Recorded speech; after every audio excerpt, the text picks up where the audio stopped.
Well, good morning, everybody. Um, Happy May. Happy May Day. A wet May Day it is.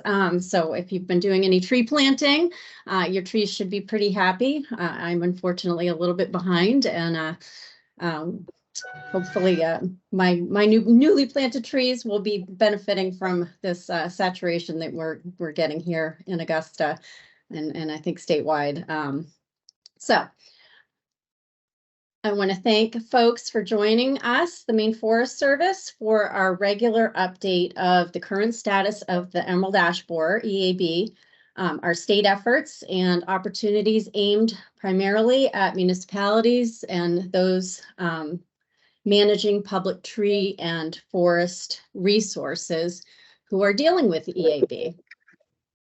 My name is Jan Santerre. I'm the Urban and Community Forestry Program Coordinator at the Maine Forest Service, otherwise known as Project Canopy. I'm just doing a quick little introduction here before we get started. So I'm in reflecting on our speakers that we have today here with us today. It's hard for me to believe, really, that we've been talking about EAB in this country for more than 20 years now.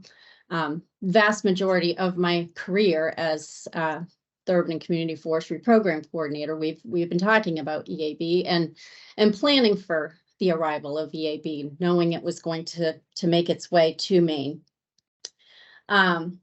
Since 2018, that has been the case, that we've been dealing with EAB here in Maine, and the progression is quick, as many of you have been watching, and we're kind of fortunate in some ways that we're on sort of the tail end of this invasion, because we've learned a lot. Science has caught up behind us, and we're able to take those lessons learned from other areas of the country and implement those plans and those responses here in Maine as we deal with EAB.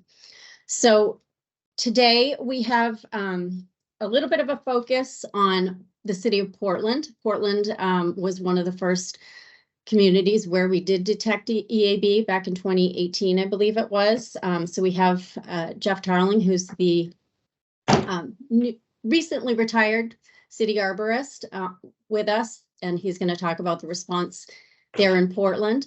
We also have Peter Nelson with the Schoodic Institute, and he's going to be talking about monitoring efforts for ash and some new tools that are available to communities to monitor for ash. And then we have John Petrosky from the Board of Pesticide Control, who's going to talk about some pesticide updates, and then Mike Paricio, who will be talking about new rules and quarantine updates, which there are some significant changes that are going to be coming.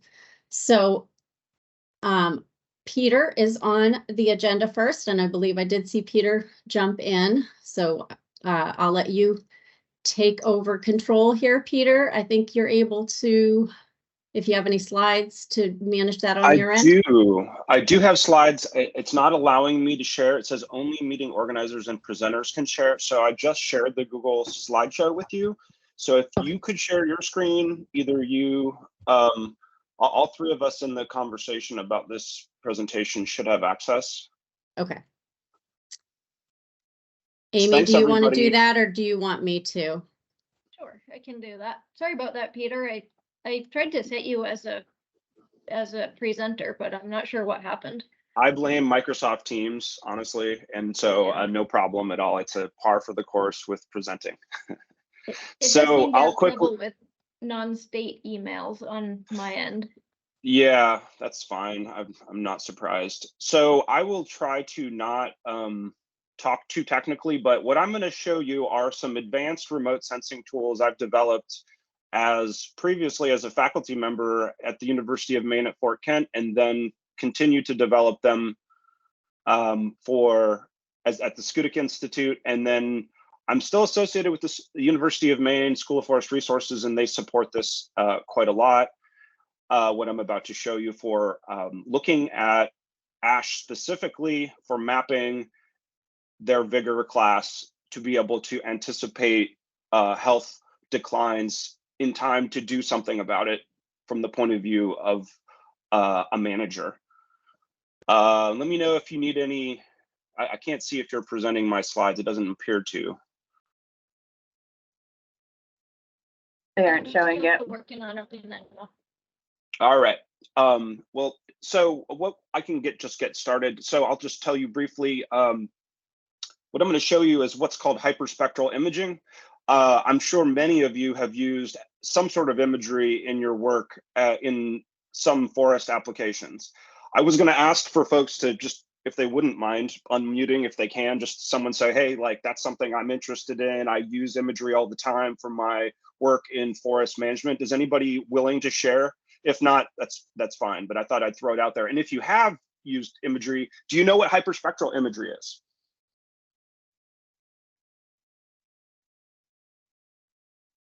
This will give Amy a Nope. nobody? I have the screen No. up ready to go. You have the screen? Okay, go ahead. You can start sharing the screen. I'm excited that nobody said yes, honestly, because then it would be a little bit less. But if somebody says yes and has a sense, okay, there's a yes. All right, go ahead with the yes. You mind saying who you are, just a little bit about what you know about the imagery?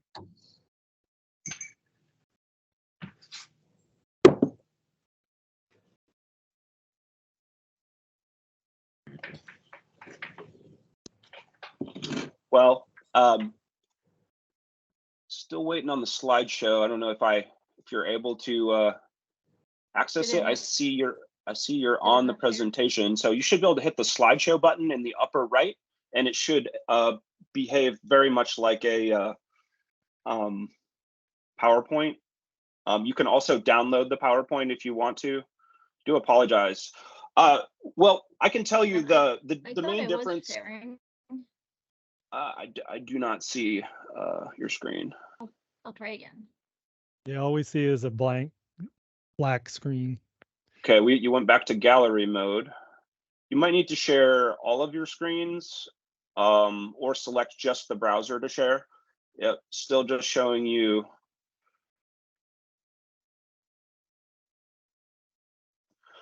Well, while we're getting that to work, hyperspectral imaging is like regular cameras, except one major difference, which is that it has usually tens to hundreds of colors. So the camera in your pocket, or the camera on most instruments, whether it's in space, there we go. Can we go back a few slides?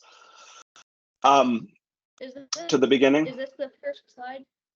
Nope, the first slide should be one more slide earlier. I think that's the first one I have. Oh. Is. Well, this is exactly what I'm talking about. So here's two pictures showing here we go. Thank you. Now we'll get started. I'll try to catch myself up. That's who I am. This is what I'm going to talk about. So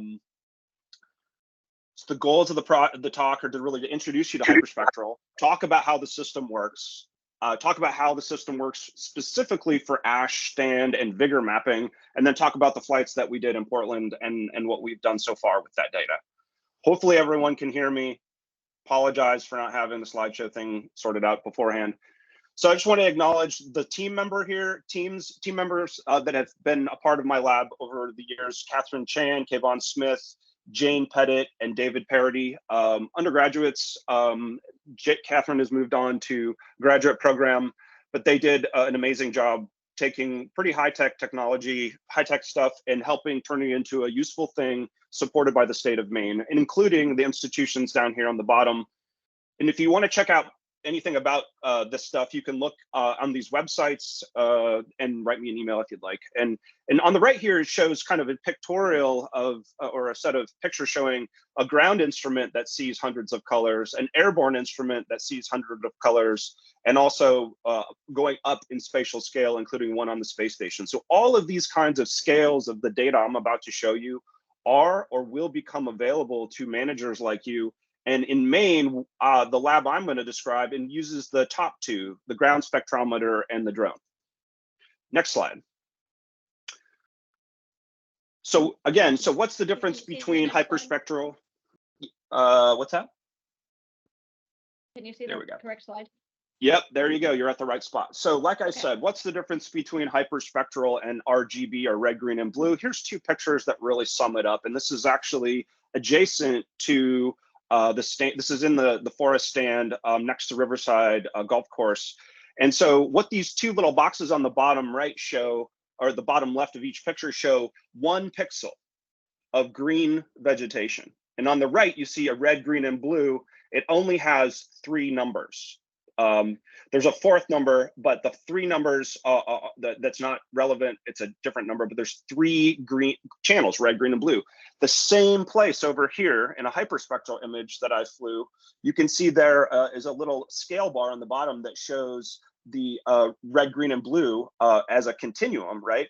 This camera has hundreds of colors. And so you can really resolve this very distinctive signature of green plants. So before I go any further, this is the main difference you have to understand to go forward, because we're going to look a lot at these little scatter plots. And I should tell you that the x-axis is wavelength. So this is the waves of electromagnetic energy or light. These are colors, right? The y-axis is how bright those colors are. You have to understand that to be able to understand some of the stuff going forward, because it's how we tell things apart, like whether the ash tree is healthy or not. And the main takeaway is that there's a lot more information in this really squiggly line than there is in 3 numbers. All right, let's go to the next slide.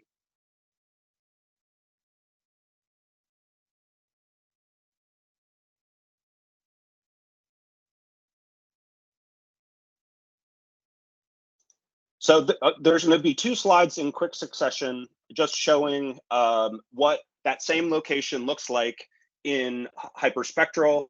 And so Amy, you could just kind of flip through those. I don't know if it's not advancing for me.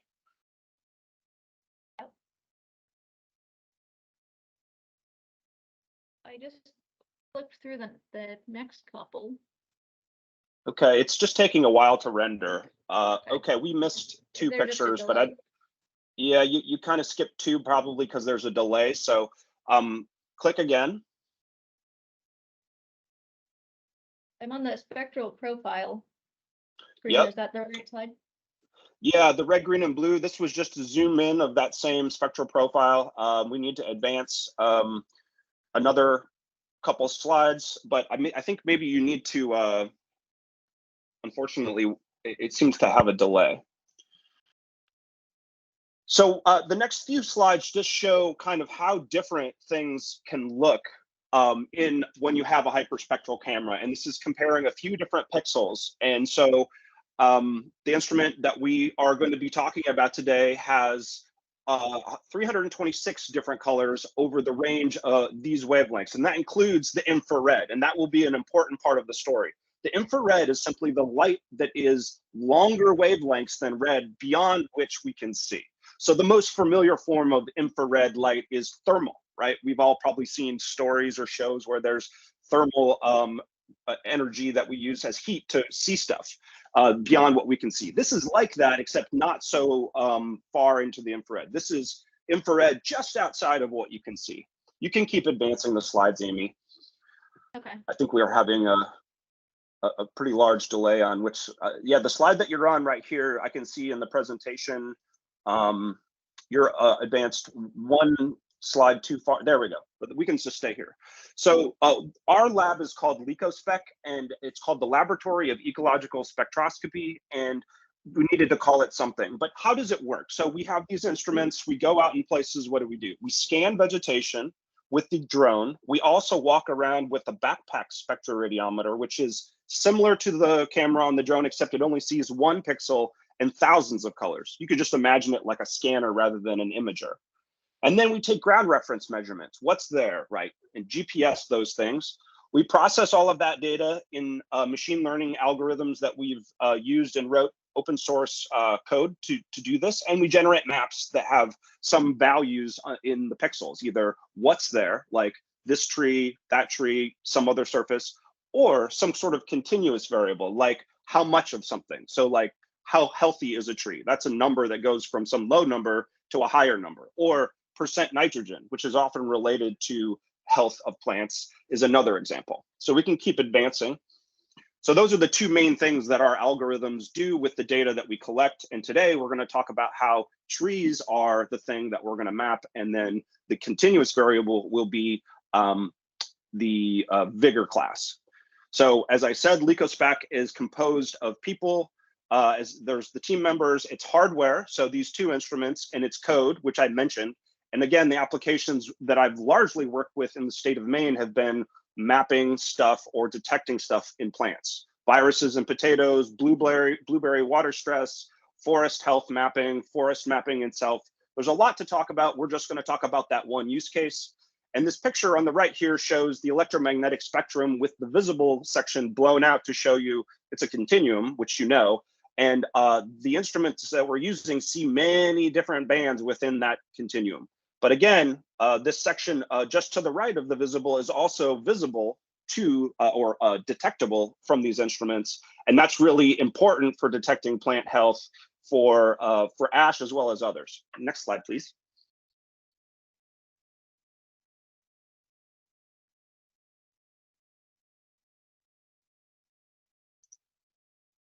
I think you're okay. Yep. And the next slide just shows the different applications that I mentioned.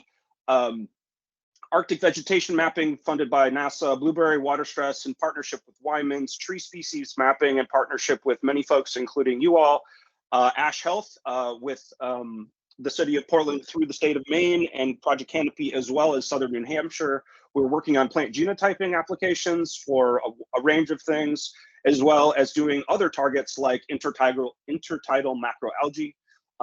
So there's a lot going on with spectroscopy and applications. These trees are just one.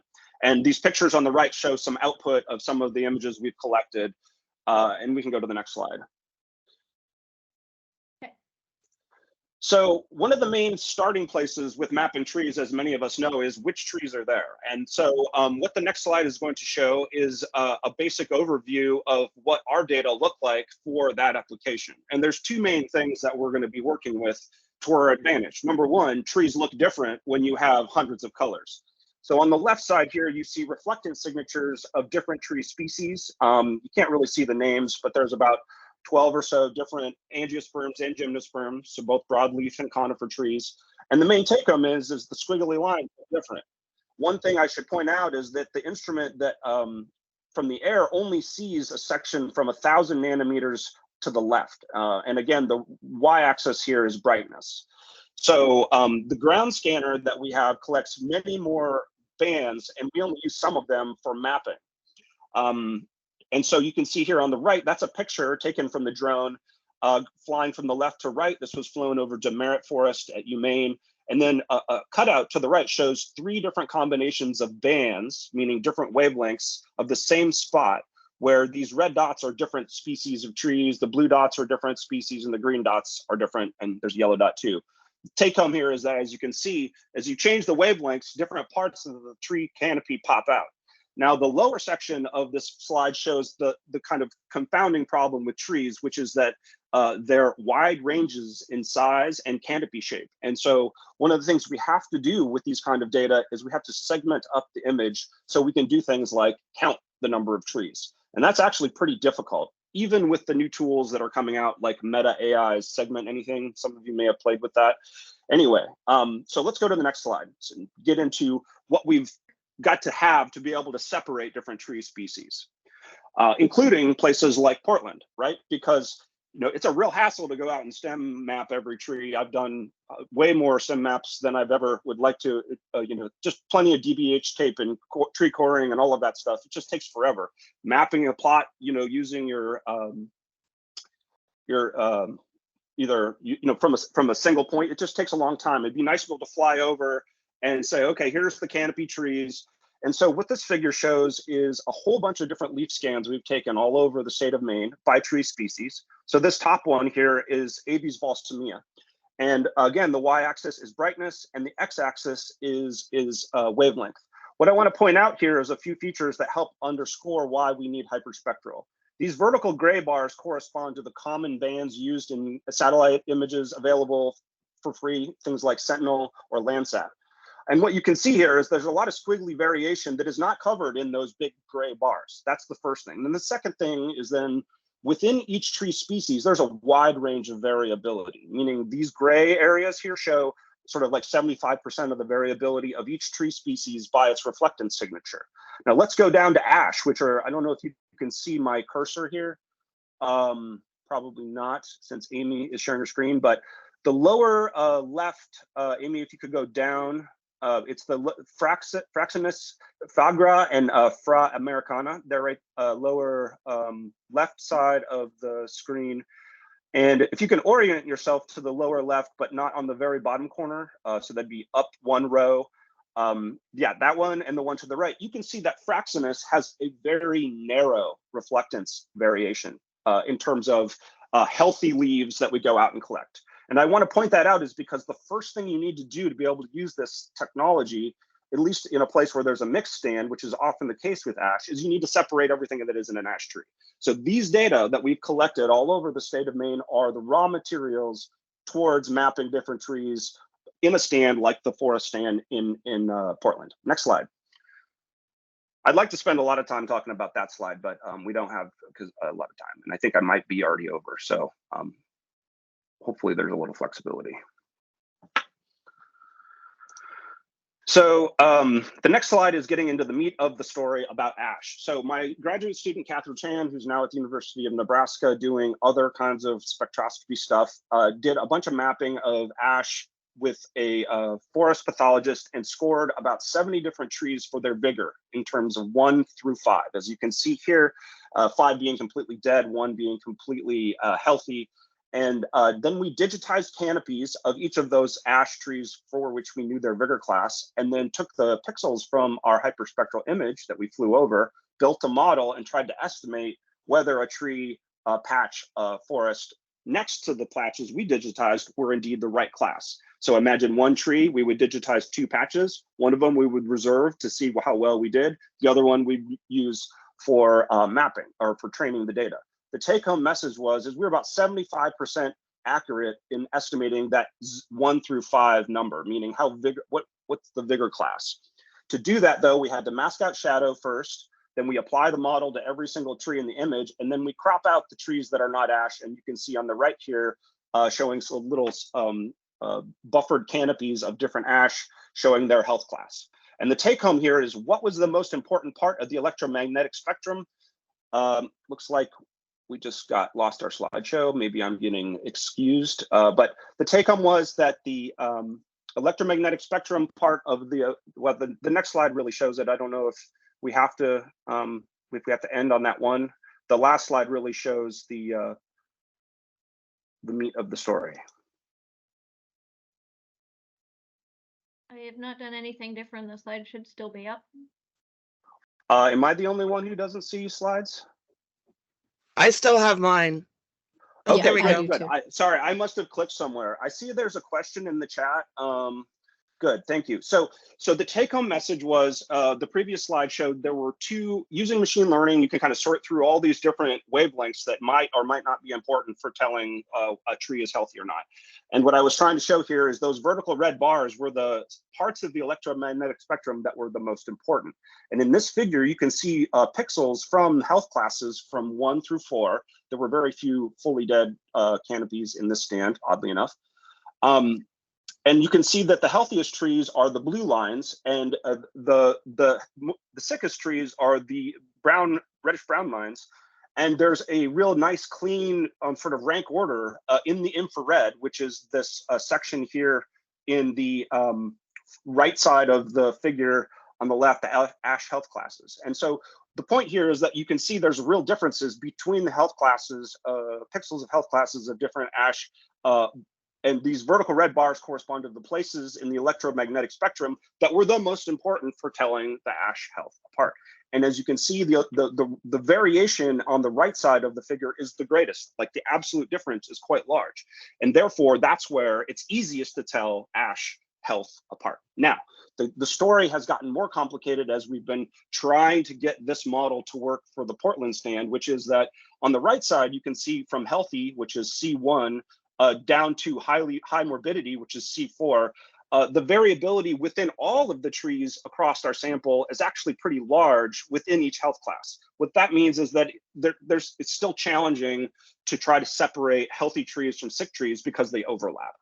And so those gray bars here, or grayed out areas, show the 75 and 95% of variability of the data for those different health classes. And so that's really like the take-home message there. This is Catherine Chan's work. We're still working on publishing this, but we've been using it and trying to advise people about what we've learned in presentations like this. Next slide, please. Okay, so there's only 3 more slides, and they're just pictures of what we've got so far. So what have we got in Portland so far? So here we are at Riverside Golf Course. You can see the golf course, and then the little tiles everywhere are the hyperspectral images that we collected in June of last year. And I also flew the small drone, which is able to collect only red, green, and blue, but it's much higher spatial resolution. And I can talk about that some other time, but the 2 data sets together are useful towards what we're trying to do. And so these are the data sets that I'm currently working on. You can go to the next slide, please. Right, and so, yep. I heard a question. Maybe not. Actually, this slide is, we're not going to look at these pictures. We looked at a few of them before to show the difference between red, green, and blue, but this is the data set that I'm currently working with towards the goals that I mentioned with the data that I've shown. Next slide, please.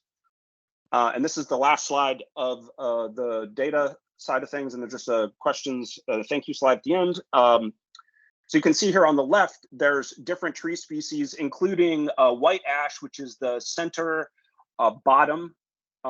So when you look at the reflectance signatures of the trees, when you digitize around canopies in the image and you compare them the same way I showed those different reflectance signatures before of different trees, yeah, you can see the variability is actually even greater in the airborne instrument. Without going into the technical details, but it makes sense that something flying in the air with all the vagaries of light and shadow, and there's a lot of things going on that happens when a tree starts to exhibit sickness, right? It isn't just like they turn brown. The leaves start to sort of be more vertically oriented, less sort of horizontally oriented. There's a lot of happening there. And so what we're trying to do is make a library of places where we have the whole canopy delimited of different trees to be able to be sure that we're able to correctly predict ash or other tree species presence better before we start telling people we can produce that for them consistently. And the Project Canopy has been our first sort of like test for this in a sort of application domain rather than a research domain. And so we're moving fairly slowly to try to make sure we get it right. As you can see on the lower right side there, the next steps are to apply the species-based model to the images we collected in Portland, map the tree species, or at least to genus, and then estimate the ash health with the data and models that I've already shown you. Next slide, please. So that's it. I appreciate your patience and interest. Thanks to the federal and state and nonprofit organizations who have supported this work over the years. My contact info is there. You can look me up. Keep an eye out for this kind of service in the private or nonprofit, public-private partnership sector.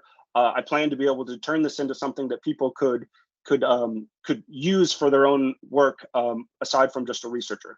Thank you very much, and I probably will have to take questions some other time, but if there is time, I'd be happy to answer them. I will defer to the other organizers, but I think that we do have time for a small handful of questions. If people want to either unmute themselves or type those into the chat, feel free to do so. Or raise your hand and I can call on you. Hey, Peter. Harold Stevens. I work for the Oregon Department of Forestry over here on the West Coast, and we're currently working on some EAB projects. And I just wanted to quickly mention, I'd like to talk to you later, a little more detailed face-to-face. We're just working on some sentinel imaging and multispectral sensing. So I'll get in touch with you. But yeah, we're working on some of the similar projects, and I have quite a few questions, but just wanted to say hi. Yeah, well, if you're I showed you why you might want hyperspectral with those gray bars, which is precisely why I made the figures that way. So good. Thank you for saying something. Look forward to talking to you. Yeah, I would love to have more of a conversation. Actually, I wish I could be there in person. I know everybody's scattered around, so this is the best we can do. Thank you for your question. Is there any others?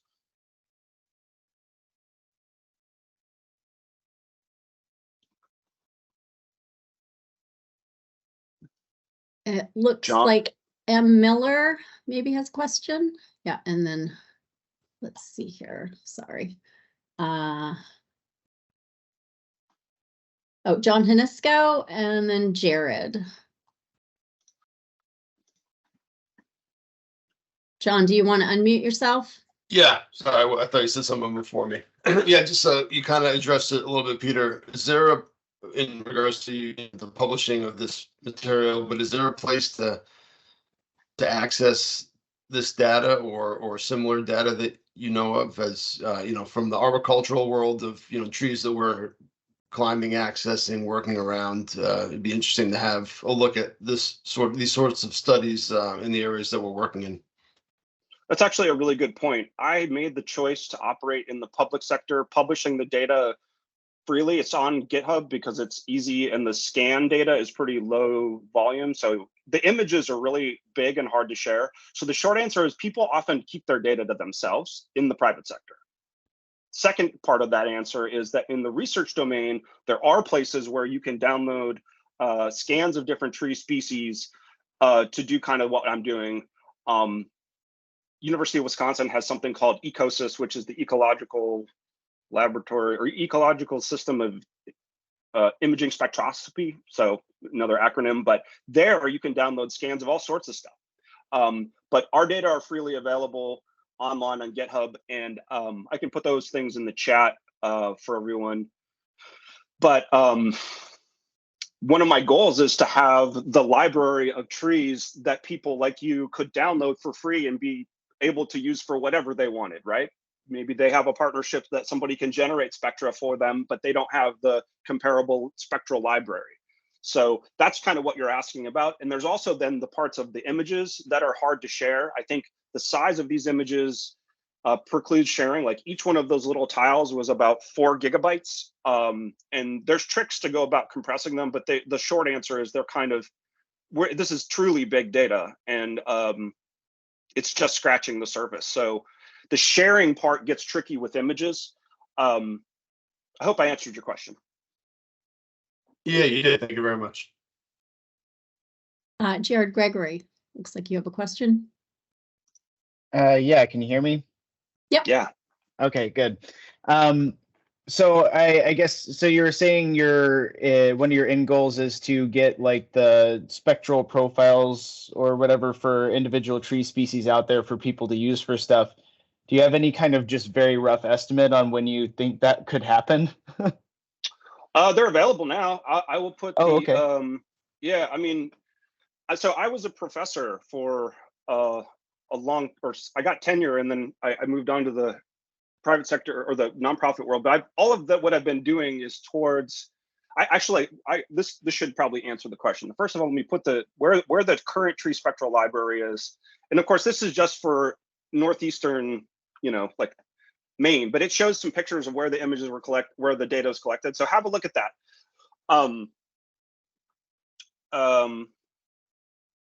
The sharing, where was I going with that? Sorry, your question was about sharing spectra. When will it be available?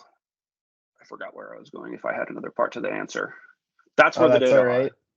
are. Yeah. I guess just the follow up. I had to step away for the dogs for a minute, but I didn't see where we covered anything about actually getting this hyperspectropy imagery and Right. like how accessible is that? Is it like a LiDAR thing where there's plenty of people contracting that type of work, or?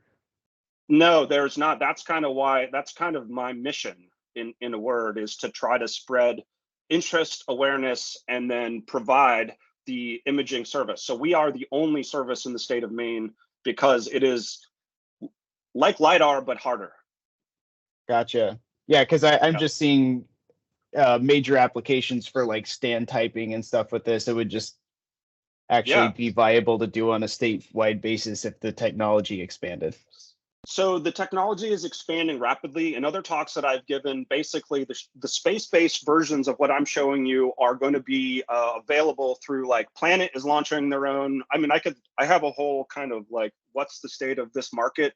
But the short answer is that there will be commercially available stuff for you. The slightly longer answer is that because we're the only operation in the state of Maine, other states are also short on services, but there's, like, what is the deliverable product? Because, you know, to get the data to the place where a non-GIS person or a reasonably skilled even GIS person could use the data, it's a lot of extra work. And so that processing is what we've been working hard on streamlining, so that we, as I said in the talk, when there is more of a private sector demand or partnership, yeah, there are people doing it, but it's like one crop. And so, like, we're a wide range of applications. And so we're inching forward towards that. And I would hope that your area would have something like this in the future, so that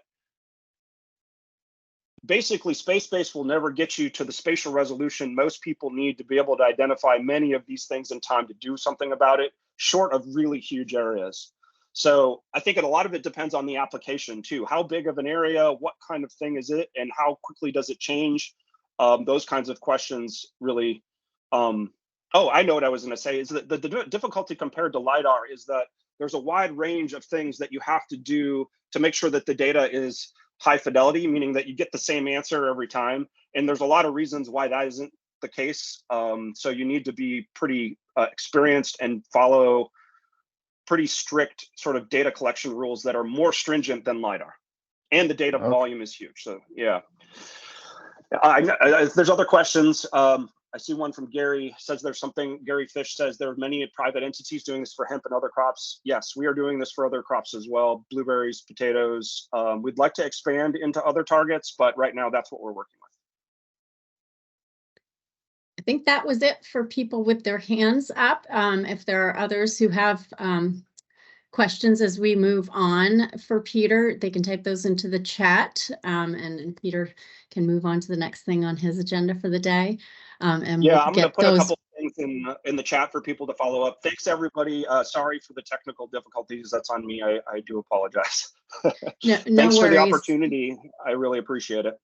No, you navigated through that well, Peter. Thank you for your time. I wanted to let folks know also, we do have Peter's presentation, and when we post the recording of this program, we'll post the presentation separately as well, so you can download those slides.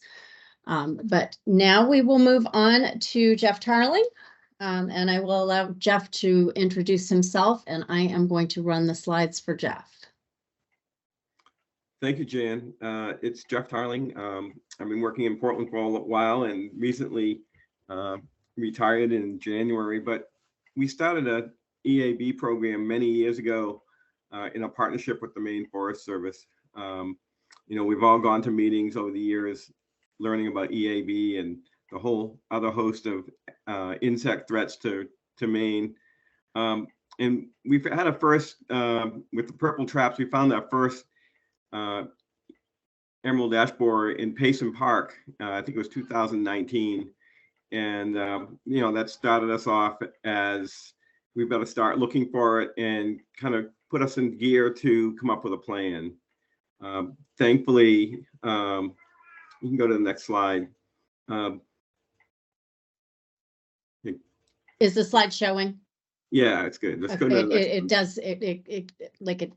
You guys disappear when I actually share my screen, so I wasn't certain. Okay. So the you know, Portland has like a lot of communities has a GIS map of all the ash trees. We're somewhere around the 600 range. We haven't inventoried a lot of the rural roadways in Portland, and we have a significant amount of ash trees along the Pasumsket River, which is that blue stream in the back there that shows on the north side of Portland that runs from Sebago Lake down to Casco Bay. And we have a large population of ash trees in that riparian zone. And we also have a lot of ash trees in some of the rural parks like Evergreen Cemetery, Woodlands, and Baxter Woods. So the little dots that you see, the 600 dots or so, are just the street tree and park tree ash trees that we have in our inventory. And this was really the basis for coming up with a plan of, how we're going to treat emerald ash borer as it gets to Portland. Let's go to the next slide. And, working with the Forest Service, it was great to have some guidelines of where we wanted to go. We came up with the Emerald Ash Borer Management Plan in 2021. And then that photo below, the plan there is the largest green ash in Maine. It's about 93 feet tall, and it's located in Deering Oaks. And we preventively treated some of the heritage ash trees already, just to be on the safe side. And then the recommendations and goals for the report really goes through just some guidelines of what to look for, and also how to manage those assets once emerald ash borer gets here. And at the time, we had 1 or 2 ash trees infected. Let's go to the next slide. And one thing that's in the plan, it helps us come up with a kind of a flow chart. If you have an ash tree, what you might do, whether you're going to treat that tree, or is it in poor or fair health, and you're going to think about removing that tree, and then kind of give you some ideas for those categories. And this is a real helpful tool for residents. We get calls a lot of times for what's going to happen with the ash trees in our city. When we're able to tell them, well, we actually have a plan, and it kind of gives us a basic outline. So it's been really important. We've visited a lot of the trees and come up with an idea which ones we might want to save. Let's go to the next slide. And then the question is, my ash tree worth treating with emerald ash borer? The photo on the left is actually from the Department of Environmental in Wisconsin, and it matches up really well to some of the ash trees. This is a white ash in Portland on Washington Avenue, and we've kind of identified the really high quality ash trees that we want to treat, and we've begun that process already. But I think there's a lot out there as far as coming up with the recommendations when trees are worth saving, and I think it's not too early to start looking at those in your community. Next.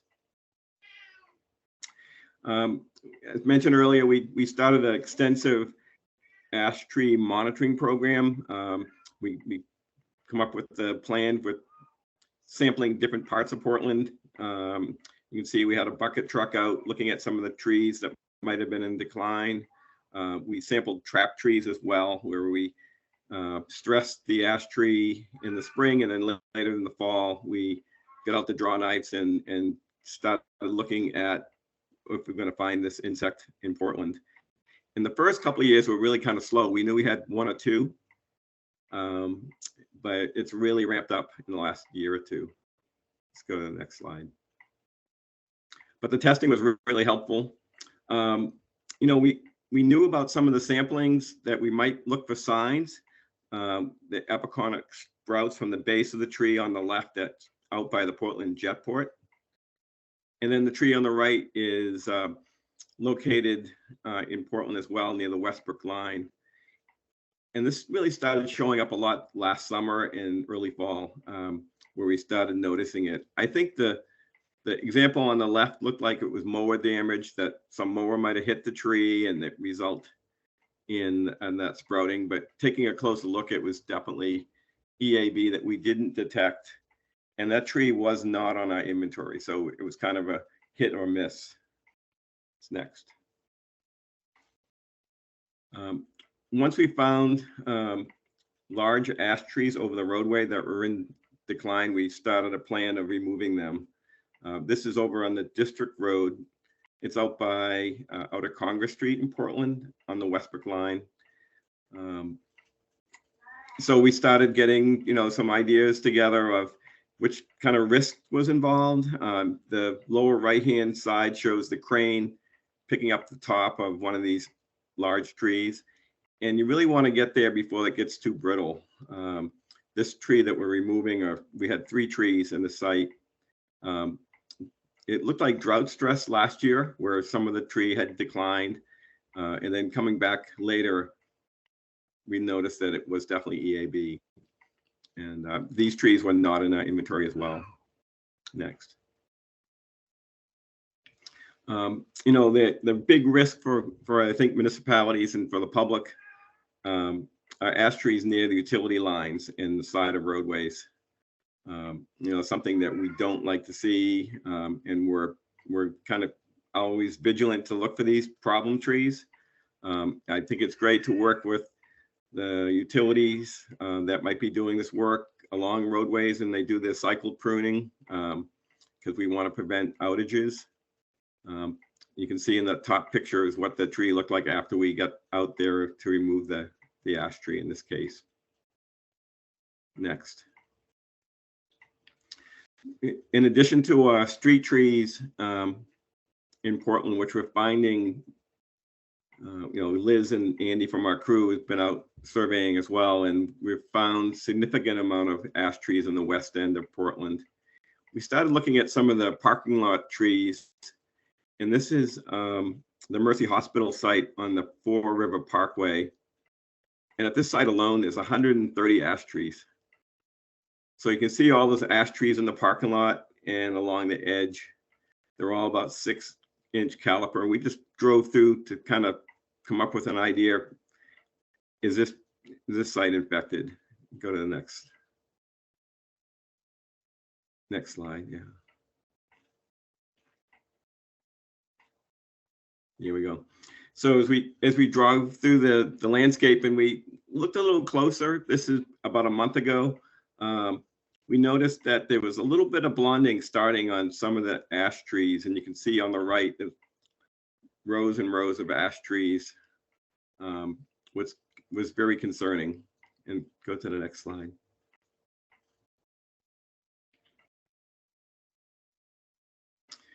And as we went through the parking lot landscape of those 130 ash trees, about 80 of them were infected, and various degrees from no bark at all left on them to severe amount of blonding and exit holes. And so those are concerning because that's a large population of ash trees. Even though they're not in the city right away, we know that's going to eventually affect the trees nearby in a public way. Next. And this is a flow chart that Allison actually sent us last year from Denver. And I think it's good to have a kind of an idea for the public to look at, you know, what are we going to do in our community and what are we recommending residents do when they have an ash tree. I think the first step is to identify, is the tree that you're looking at actually an ash tree? We've had calls about my mountain ash is that susceptible to emerald ash borer. So identifying an ash tree is important. People always ask, how do you know it's an ash tree in the wintertime? But going through a flow chart it's probably best to come up with something that fits the community and what we're recommending. We always want to recommend any treatments to be done by professionals, because I think that private use of insecticides or anything it's probably something that we would want not to recommend. And then deciding when the tree should be removed or eventually saved. But I think coming up with a flow chart or some type of recommendation for residents is going to be really important, particularly in the next couple of years as we see more of this activity. Next.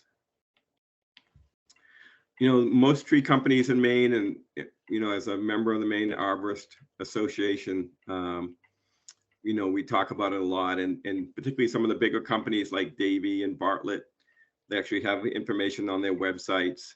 You know, I think it's really important to seek professionals out there to do the analytics. You know, when's it worth saving? Is it too far? You know, is the infection gone too far? So I think starting and using professionals that are in your region, licensed arborists and licensed pesticide applicators, I guess we can't stress enough that it's something we're going to have to take seriously in the next few years to come. Next. You know, in Portland, we had some heritage ash trees in Baxter Woods that we treated. We had Davy tree because they're under our contract. So we treated the heritage trees that we had. And we've also started kind of looking at other options in some of the other park spaces that we have. And I think, you know, that the ash trees in the woodlands that are really our big concern, we're really thinking that biocontrol is something that we're hoping that's going to happen in the future versus trying to save individual trees. Next. You know, the information from the Maine Forest Service and its partnership with APHIS and U.S. Forest Service, and seeing what other parts of the country have already been exposed to has been really helpful to look at other examples.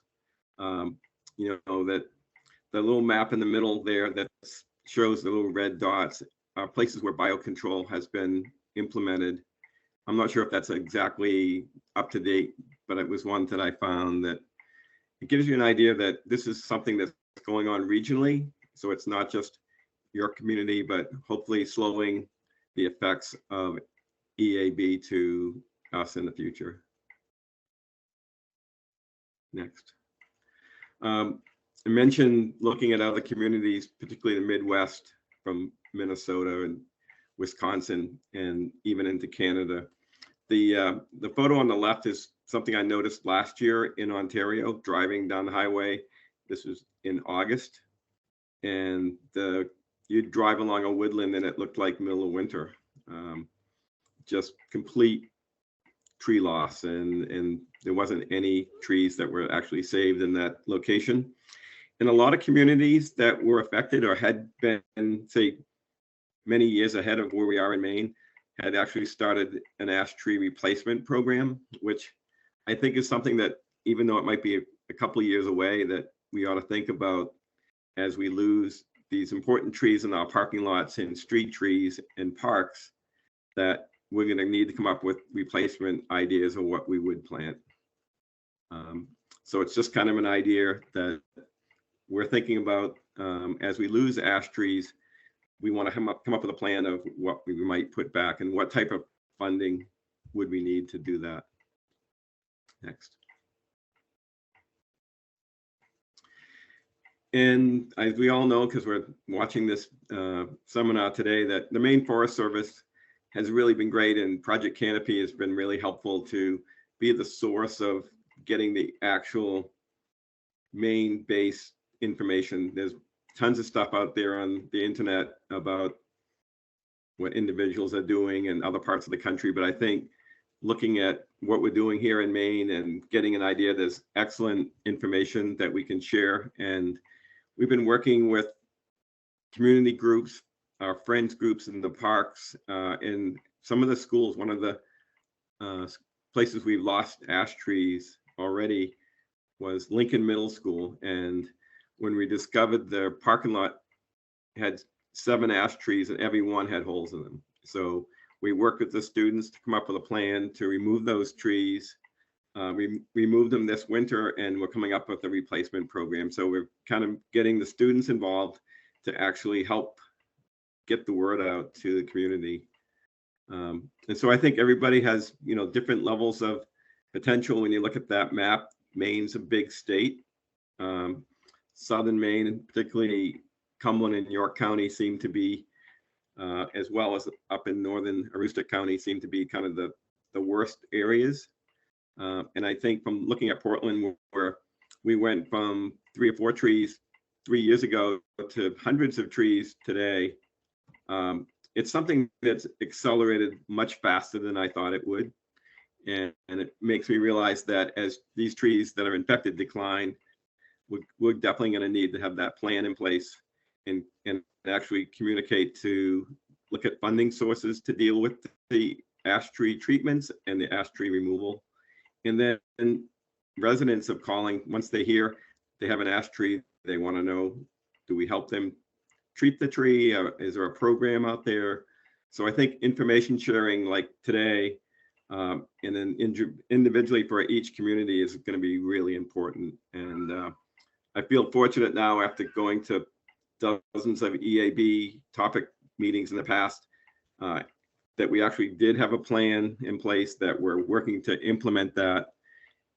In discussions with Portland today, we're looking at treating additional trees this spring in May and June, which is the optimum time for treatments. And then we also have identified the trees that we probably won't treat. But anyways, I just wanted to share that information. I appreciate getting still involved with ash trees and this topic. I think it's important for everyone to share the information that they have. Thanks. Thank you, Jeff. I will open it up to questions. Again, I think we have time for 2 or 3 questions for Jeff, if not more. And then Gary, if you wanted to, you popped a couple things in the chat about pesticide application, et cetera. If you wanted to reiterate those out loud, I think that would be great for folks to hear. Sure. Of course, John may cover it later as well, but Yeah. just keep in mind that if you have a municipal employee that's going to do any application of any pesticide of any kind, they need to be licensed as a commercial pesticide applicator. Same thing goes for any applications to areas open to the public, or, you know, if you're hiring someone to do this, they need to be licensed. Just keep that all in mind. And then my other point was, as we replace these ash trees, let's hope that we don't have a parking lot like you have the one that you showed, Jeff, that has hundreds of trees of all the same species. We just never seem to learn that. I mean, the same thing happened on the mall at the University of Maine. So they had all the elm trees die and they planted all green ash. And I'm sure that those are all going to die unless they decide to treat them. But just one more obvious thing, but needs to be pointed out. Thanks, Jen. Yeah, you bet. I'm afraid, you know, with these private developments, I noticed a number of years ago when we built a new hospital here in Augusta. Allison, I think, was the one that picked up on this, that they must have gotten ash at bargain basement prices from some nursery where EAB didn't exist yet, but was soon to be there, because those parking lots are full of green ash trees. So other questions for Jeff or comments?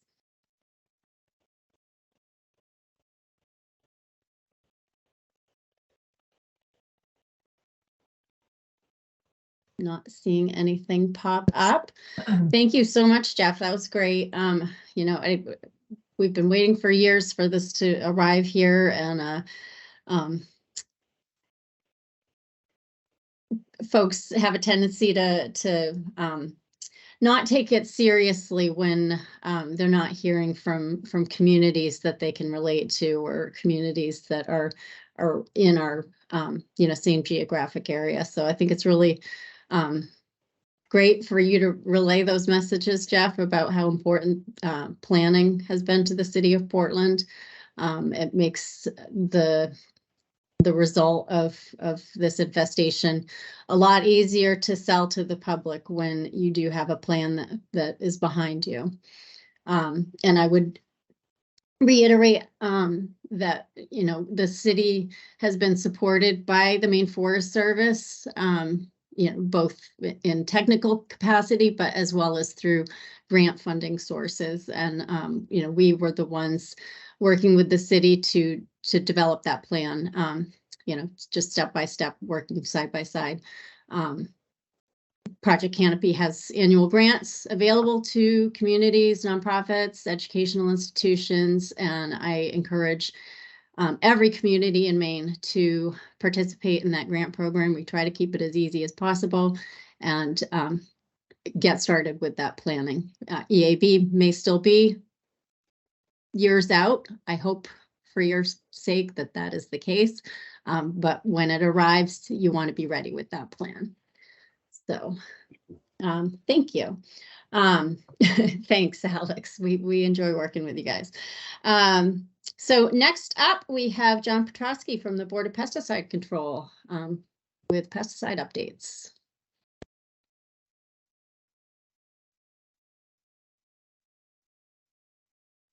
I'm trying to share my screen. Let me know if you have that.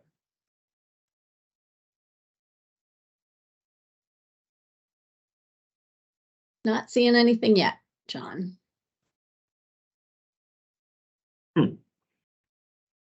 It worked this morning.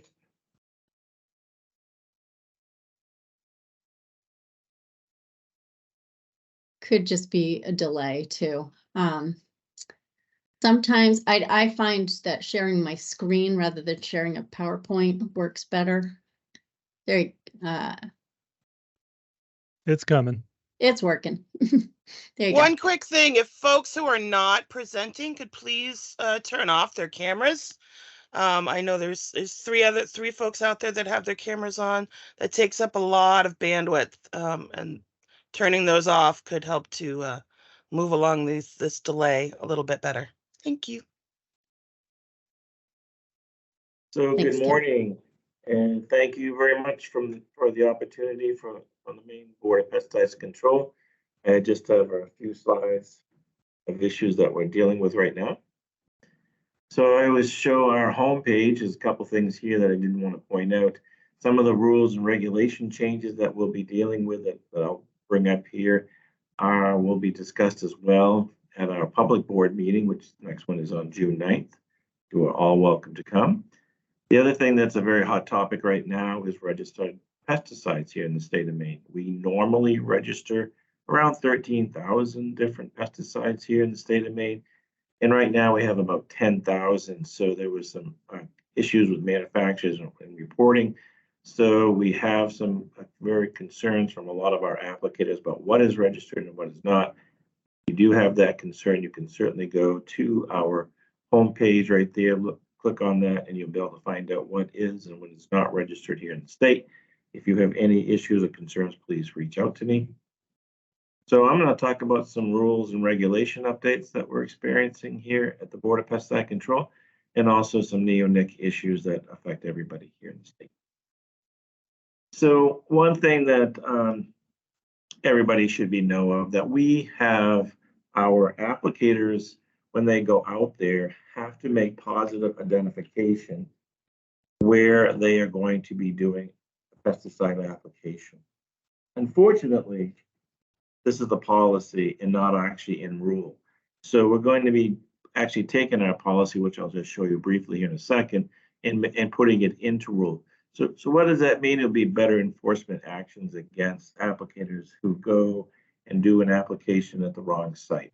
For example, not too long ago, somebody went to a home in southern part of the states. The applicant went up, knocked on the door, the people answered it. They told them who they were. They're coming here to make a pesticide application. People in the tenant said, great. They went did their application. Later that evening, the people that were really supposed to have the application called the owner and said, why didn't you come do my property? Who contacted me that night? And the people that answered the door to say, sure, go ahead and do your application were just tenants. They had no idea that the landlord had or had not made an application or scheduled an application. So it is a very serious issue. We do see it. And so what we're going to happen is there are numerous things that applicators can use to check to make sure that they are truly at the right site before they make an application, and then they're on the screen right now. So that will be hopefully going into rule soon. The other thing is the Board of Pesticide Control has 28 different categories. So if you're going to be, for example, spraying or making applications to the Emerald Ash Borer, you'd be using 3A. So we have 28. Most states have anywhere from 10 to 14 categories, so we have quite a few more. And one of the new rules that we're going to be putting into place is we have 7C1, which is disinfectant and biocide treatments, which is usually for paper mills and water treatment plants. We have swimming pool and spas. And 7C3 was mold remediation and water damage. So when we had COVID, everybody got these electrostat sprayers, and they were needed to become licensed because they were using a pesticide with a powered application equipment. You would think that it might have been under 7C1, but actually it was under 7C3. So there was a lot of confusion. So what we're going to be proposing to do is to remove 7C1, 2, and 3 and just call it 7C. And the reason is it is the same manual. The applicators will be learning about all of the different ones that you see there on the screen. The other thing is, if in a community, for example, if a restaurant was closed because of a rodent outbreak or cockroaches or something like that, a pesticide company went in and did the application, took care of the pest problem. The Health and Human Services that actually may have closed that particular facility is going to require that somebody comes in and then actually disinfects and cleans up the feces and so on. So again, that was also confusion. And so now it would just be hopefully going to 7C. The other thing is, I'll just say very quickly, because it probably doesn't affect really anybody here, is that all states, tribes, and territories had to come up with a new certification and training program document, state plan, for the EPA. So we've been working on that now for 4 years. Hopefully it's coming to a conclusion. But one of the things that was missing in our state plan was that age. We have in our rules and regulations that you have to be 18 years old to spray pesticides. The EPA has it under the worker protection standards. For example, somebody's working on a farm and they're under the direct supervision of a family member, that you can actually be 16 years old. So we do have to add that to our CNT plan. Plant and corporate protectants. This also, I'm sure it doesn't affect anybody here, but it has to do with BT corn. If you use BT corn, which has BT in it, and when you plant it, currently, if you want to use a seed that is treated, you have to become certified through the Board of Pesticide Control. And then every 3 years, you have to get a recertification credit. We're looking at actually still having to become certified, but you never have to do the recertification credits. It'll be a once in a lifetime certification. So some new rules that are being looked at, or bills that are being, this one right here is actually the planning right now. Meeting is going on as we speak right now. So Megan Patterson is there right now talking for the Board of Pesticide Control, is an act to improve pesticide sales and use data collection accessibility by the state. So this would, by the way, one of the stresses, this would affect all applicators, commercial, spray contracting firms, and something that the person who sponsored this as a new term, commercial agricultural producers, which we're going to need a little bit better understanding of actually what this means, private applicators and ag basic applicators. Currently, all commercial applicators and spray contracting firms have to report their annual usage at the end of each year. Right now, private and ag basic applicators do not have to report what they use for pesticides. It also has to do with dealers, those who sell restricted use pesticides and those who sell general use pesticides as well. Will also, again, restricted use pesticides also, have to report. General use pesticides at this point do not. And restricted use pesticides, for example, is that one up on the top. There's a lot more toxicity, so you have to be very careful about using these. So records, dealers could be monthly reporting in this bill. It would affect, again, general use pesticide dealers. There'll be a lot of pesticide information, location, and so on, how much, the EPA number would all have to be reported. Applicators would now be showing their purchasing information, annual reporting for all certified applicators, including commercial agricultural producers, pesticide information, amount, date, location, and so on. And hopefully down, what they're trying to do is set up an app that would be able, people would be able to do it on their phone or on their tablet and so on to be able to report it. So the other one that is also happening right now, so I'm not going to go into a lot of detail right now. They have had the committee meetings already. I'm not sure if it's been sent to the general body yet, but this is 1214, an act to clarify the laws to combat perfluoroalkyl and polyfluoroalkyl substances contamination. Primarily summary, and I do always advise everybody to go and read it for yourself to understand it. But there could be a definition of PFAS. It could go from currently in the state of Maine, it is 1 fully fluorinated carbon. The EPA is currently saying 2 fully fluorinated carbons, and in this particular bill, it may change from 1 to 2. It changes the notification date from January 23 to 2024. So that is also being looked at. Currently, right now, if a manufacturer, for example, is registering their product here in the state of Maine, they do have to sign an affidavit. Does their product actually have PFAS in it? What does the container have PFAS? And then removes January 1st, 2030 from stopping all sales and distribution of PFAS products here in the state. That again would be going through the DEP.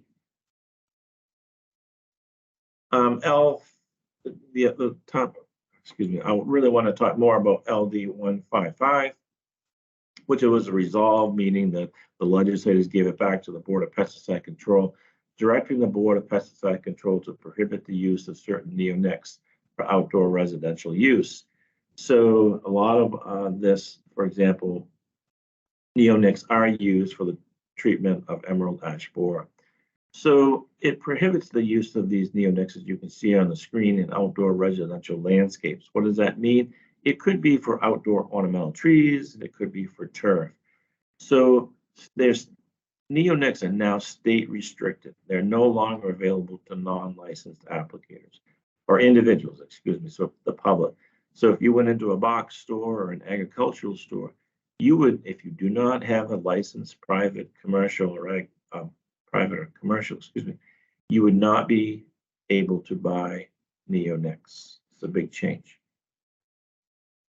Exemptions include preserving wood, controlling or treating indoor pests, controlling or treating insects outside or around structural foundations and other parts of structures, treating pets. So these, for example, are a couple products right now that people did use, for example, for grubs on their residential turfs, and they now would not be able to do it.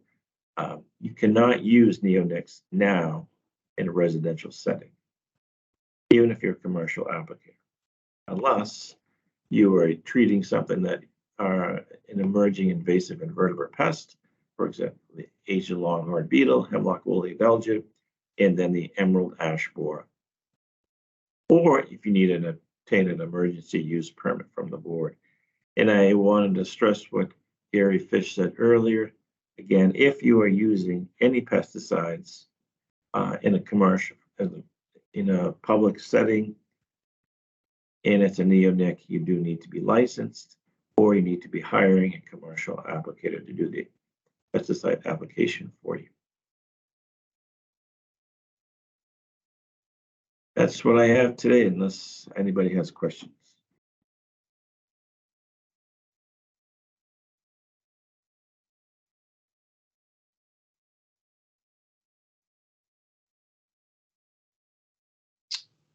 Is anyone seeing my hand? Marcia, yes. This probably isn't, you're not the person to ask, but how does one get a hold of the WASP for the biocontrol? You're right, I am not the person to ask. Okay. Sorry. Okay, so maybe Michael would be the one. I could answer that if you want. This is Colleen Tierling. Okay. Oh, sorry. Go ahead, Colleen. So this is not something that is available to private individuals. The state is choosing sites, and or the state and potentially other big institutions in the state, but it has to be confirmed and selected by the federal government, by APHIS. So it's not something that is open to private individuals. If you do know of sites that have, you know, a few acres that are heavy in ash, and particularly in areas that are near the leading edge of infestations, you could certainly contact us and we could evaluate them and see if they might be suitable. And how do I contact you? Colleen Tierling at maine.gov, or you could just contact Forest Health at maine.gov, and that will be forwarded to me. Okay. Our general Forest Health at maine.gov. Okay, thank you. We'll pop those emails in the chat too. And okay, so that Hi, was this Sue. is Marsha. Sorry about that. Now, Marcia. That's- Okay, thanks. Question for probably John or Gary. Is there a product that can be used to treat ash that is not a neonic? Yes, there are. There are products out there. I don't have the active ingredients right in front of me, but we can find that out for you. The most common one is emamectin benzoate, which is not a neonic. And that's what's most commonly used and provides 2 to 4 years of control. And what are its downsides to the environment? Well, it's a systemic, so it's going to be taken up into the whole plant. It is rare that many pollinators would visit ash male flowers, but they certainly can, or they may. And I don't think that there's a lot of data to show that there's a high risk to pollinators from emamectin benzoate.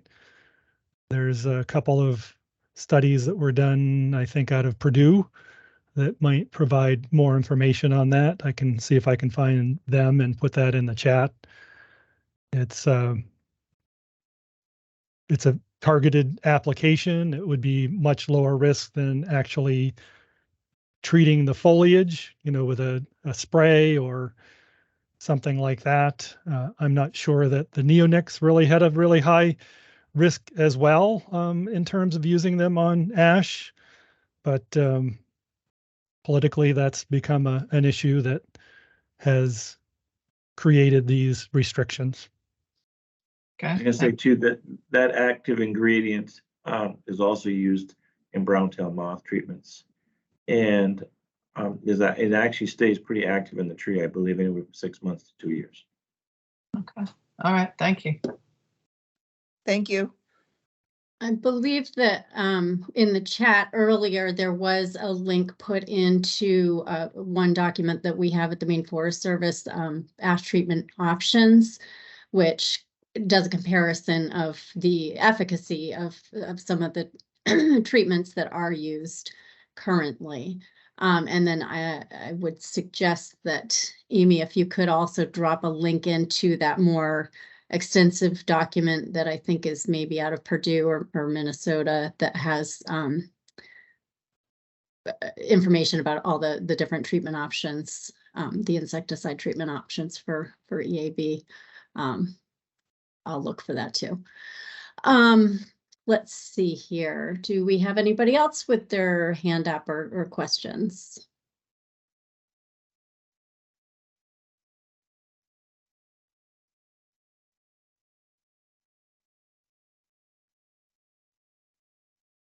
Not seeing anybody.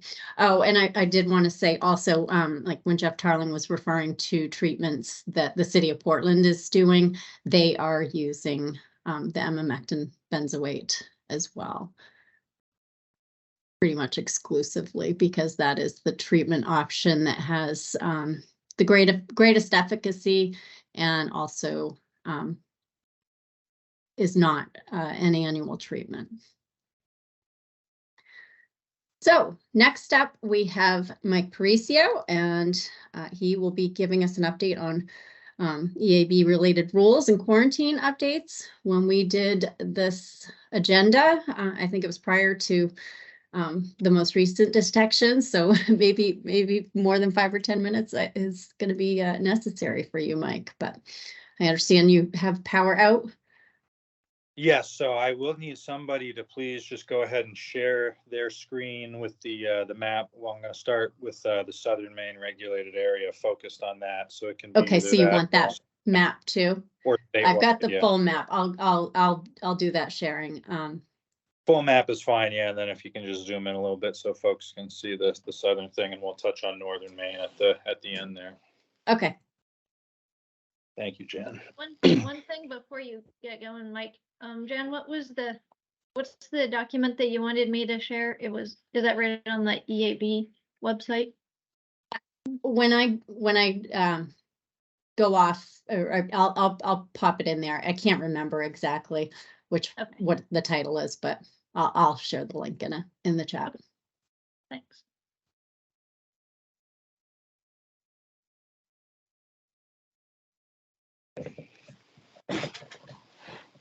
All right, perfect. Thanks.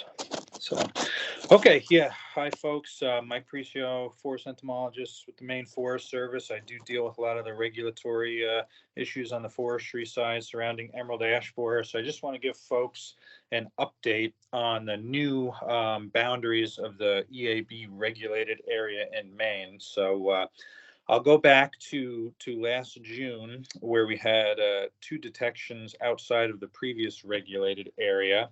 So those were in Lewiston, Auburn, and Oakland, Waterville.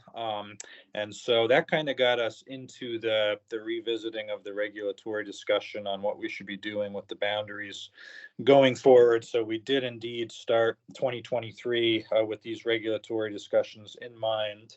And unfortunately, while we were in that process, we learned a lot of new information here in March. So the first new satellite infestation we learned about is right dead center in the middle of that map, and that was found in Corona and Newport. So that's several mile infestation area along some of those roads there.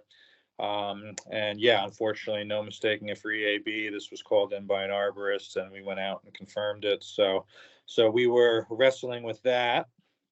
And then that same very week, we learned about 2 more satellite infestations. So if you look at southern Oxford County there, we did already have that infestation in Freiburg area there, but then you can see there are the two northernmost spots there in Oxford County.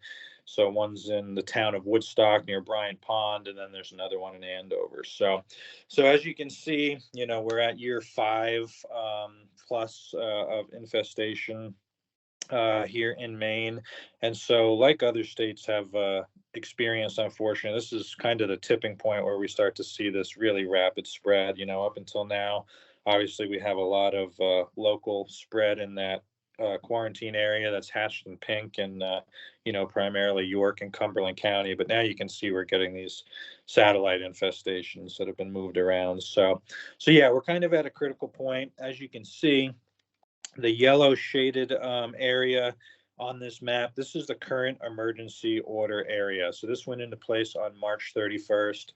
And so, yeah, the important thing to know about this is, this is, being the regulated area, regulated ash products are not allowed outside of this regulated area. So this is especially timely today. Here we are on May 1st. So this begins the regulatory flight period for emerald ash borer in Maine.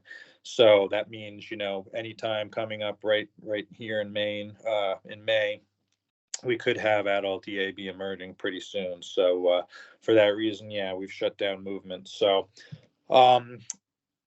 there is the possibility for movement outside of this regulated area with what's known as a compliance agreement. So that's a formal written agreement with the state of Maine.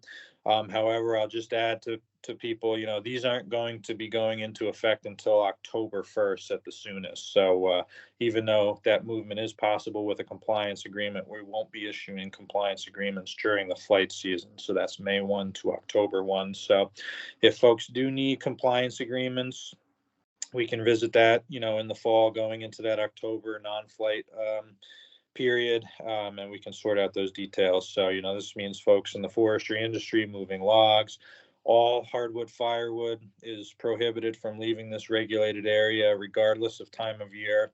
And this is also, important for arborists moving ash debris from cuttings and tree removals and stuff like that. That material should also not be leaving this yellow area. So I'll just talk about northern Maine real quick. So we have added 2 new towns up there to the emergency order as well. This doesn't really change much, but that's due to a detection in the town of Fort Kent last year. So just adding that, but by and large, that northern regulated area has stayed the same. So yeah, as you can see, the size of this new emergency order area is pretty vast. We've done the math. It actually contains about 70% of the ash in Maine that we know about. And I want to point out that even though this yellow area, however large it is, the vast majority of those 70% of ash trees in that area are still EAB free. So obviously we've put a large emergency order area in effect to kind of capture these satellite infestations. But we're at a critical point here where we're kind of deciding whether or not we should continue to regulate EAB at a state level here, or whether we should have those regulations go away. So that's where we're looking for public input. This latest quarantine revision process is going to be multi-steps. So right now we are in an informal comment period. So we do have a survey open. I think that's probably already been put into the chat box by Allison, but if not, Allison will put it in there. So yeah, we'd love to hear from folks whether they think EAB is still worth regulating and why. If it's not worth regulating at this scale and why. So yeah, that survey goes till May 5th, I believe. So please get your comments in, as soon as, when we get off this call here, while it's still fresh in everybody's minds. So after we get some of that informal comment, we'll be coming back with proposals for what a new regulated area might look like or not if we propose the regulations going away. And at that point, we'll get into the formal comment period. So that'll be, the actual legal process with formal period for public comment. And then once we have all that information at hand, we'll make a final decision and put this through the legislative process. So that's all I really have. So yeah, I can take any questions. Thanks for plugging all that stuff into the chat box, Allison. And yeah, let me know if anybody has any questions about this.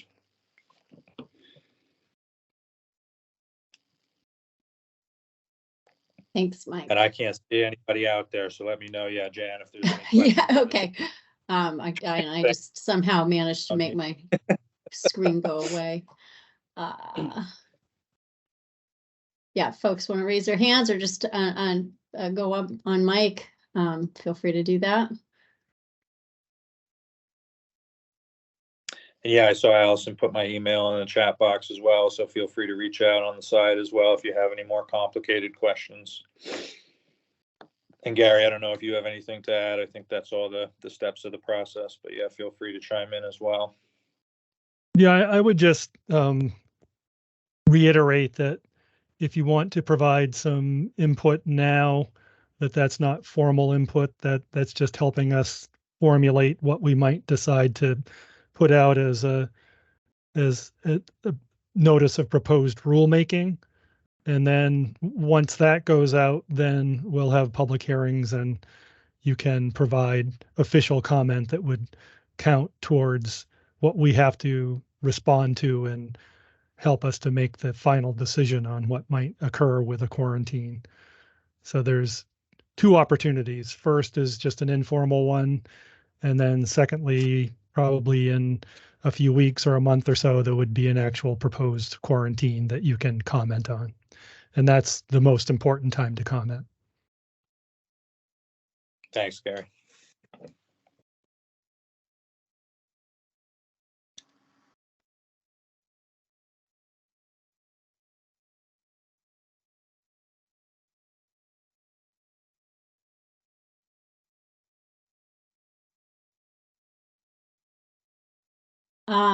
Amy didn't say anything about the quiz, but for folks who want CEUs, you want to make sure that you do that quiz that is linked in the chat.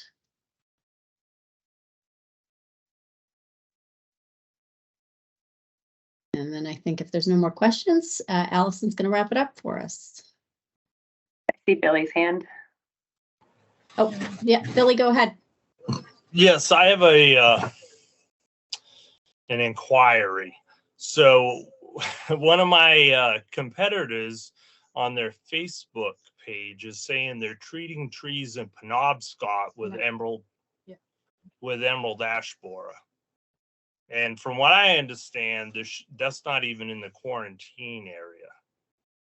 So what is the procedure for that? They call one of you guys, multiple choices, and the right person goes out and checks it out, correct? Yeah, thanks, Billy.